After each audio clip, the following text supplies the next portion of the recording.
bukanlah tak best, cuma dia macam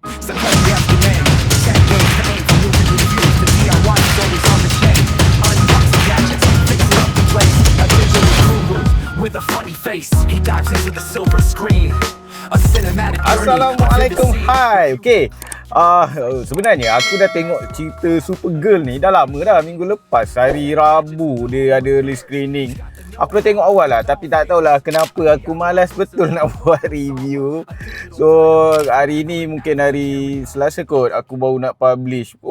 Dekat seminggu jugalah aku hold aku punya review ni kan. Sebenarnya tak ada apa sebab pun, just aku malas. Aku tak tahu lah kenapa semenjak ni aku agak malas untuk buat review. Tapi tak apalah, aku just buat je lah sebaik mungkin untuk review Supergirl ni. First thing first, Supergirl ni sebenarnya diorang nak buat untuk dalam universe baru DC yang diketuai oleh James Gunn lah. Tapi filem Supergirl ni bukan James Gunn selaku yang arahkan, orang lain. Aku tak sure, nanti aku insert lah kalau aku dapat info siapa nama dia punya pengarah. Cerita dia kali ni Supergirl, ya aku rasa korang tahu kot, Supergirl ni sebenarnya sepupu kepada Superman. Dia lagi muda pada Superman. Ya cerita dia, kisah Supergirl ni dia nak tolong ada budak ni, tapi sebenarnya dia bukanlah nak tolong budak. Ada budak ni, aku tak ingat nama budak tu dan cerita ni apa kan. Aritim apa nanti aku insert je lah kan.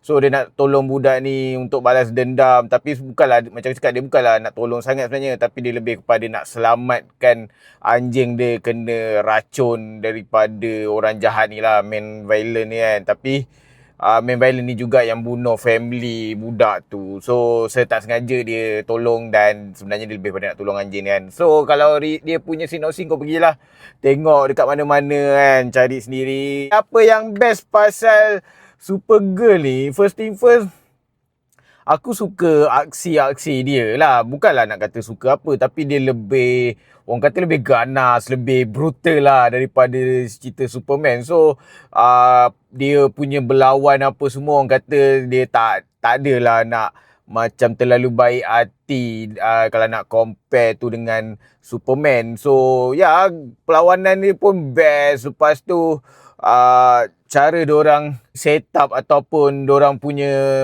lokasi tu tak main kat bumi kan, dia main kat luar, dekat luar angkasa kan. So set up dia perjalanan, sebab apa ni, Supergirl ni dia tengah mengembara, merantau macam tu kan, nak cari ketenangan ke apa bagai kan. So kat situ kita nampak lah diorang punya build up ataupun diorang punya set up dalam lokasi-lokasi kat mana Supergirl tu pergi tu nampak cantik kan. Grafik dia pun aku rasa aku tak ada isu sangat untuk Supergirl ni. Adalah mungkin 1-2 isu ataupun 1-2 grafik CGI, VFX dia tak berapa nak cantik, tapi overall sebenarnya bagi aku cantik je. Lepas tu ya, kalau kau tanya aku Millie O'Clock tu sesuai tak sesuai jadi Supergirl, aku tahu ramai yang sebenarnya agak kecewa dia yang jadi Supergirl. Orang minta orang lain kan. Tapi untuk dari segi lakonan, kita tolak lah pasal rupa dia yang menghampiri macam apa, pelakon cerita, pelakon watak apa tu, aku lupa lah pula. Ada Warlock kan. Ya memang ada hira-hira kan. Tapi tolak lah pasal rupa tu. Tapi overall aku rasa lakonan dia best lah. Lakonan dia bagus lah bagi aku kan. Dia dapat menjiwai watak Supergirl yang ada trauma, ada kenangan yang tak best lah pasal family dia kan. Sebab kita tahu yang Supergirl ni, dia punya planet Krypton tu musnah kan. So dia Supergirl ni sebenarnya dia dapat lah membesar dengan mak bapak dia kan. Bapak dia adik-beradik kepada bapak Superman. Dia sempat membesar, walaupun sebab rupanya bapak dia sempat lah melarikan diri sebelum planet tu meletup kan, planet tu musnah. So dia dapat lah melarikan diri, lepas tu dia dapat membesarkan Supergirl. So Supergirl ni dapat lah membesar dengan mak bapak dia yang sebenar. So kat situlah yang menunjukkan dia agak trauma apa semua, dia sedih sebab mak bapak dia mati. Lepas tu banyak lah dia Dia pun dalam cerita ni banyak dia mengimbau ataupun terkenang balik apa ni pasal mak bapak dia kan, apa semua tu yang bagi aku emosi Millie O'Clock dalam cerita ni dia dapat bagi dengan sangat baik benda tu kan, dengan lakonan dia apa semua tu yang aku rasa good job juga lakonan dia kan. Lepas tu apa juga yang best pasal filem ni bagi aku, watak Lobo tu siapa dia punya pelakon tu aku lupa nama dia. Yang jadi Aquaman tu, wah nice dia memang orang kata sangat sesuai lah. Rupa dia pun dengan Lobo yang dalam kartun-kartun tu pun dekat-dekat sebenarnya dia memang agak sesuai. Overall cerita ni kalau nak kata apa yang tak best sebenarnya, lebih kepada watak main villain dia Main villain dia bagi aku tak berapa nak minat. Bukanlah pasal pelakon dia ke apa, tapi watak main villain tu macam lemah sangat kan. Tu yang gue rasa macam untuk lawan dengan Supergirl. Dia masalah cerita Superman Supergirl ni, kalau tak ada main villain yang betul-betul memberi tentangan kepada watak tu, aku rasa dia akan jadi boring Tak kisahlah siapa pun, kalau dia tak ada bagi tentangan, dia akan jadi sangat boring. Sebab Superman ni macam terlalu kuat sangat kan. Supergirl pun sama, dia macam terlalu kuat, tak boleh nak dikalahkan. Ya walaupun ada kelemahan dengan batu kryptonite tu kan.